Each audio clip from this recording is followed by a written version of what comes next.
Good evening, kararating lang natin. Galing Malabon. Sa palengke namin may dumadating na galing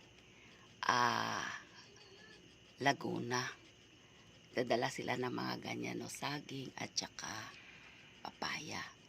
Mura lang. Pag direct ka, ito kasi kapag binili mo sa pwesto to, ang kilo na to is 40. Binigay lang sa akin sa 25, di ba ang kilo? Tapos ito naman, 130 yata ang isang kilo, 100 ko lang nakuha. Ito naman yung papaya, pag binili mo to, 70, 80, 40 ko lang nakuha. O, diba? Nakamenos ako, guys. Hindi naman to kaagad-agad makakain yung papaya katulad niyan. Manibalang pa lang siya, hintayin ko pa siyang ng ilang araw bago ko siya kainin.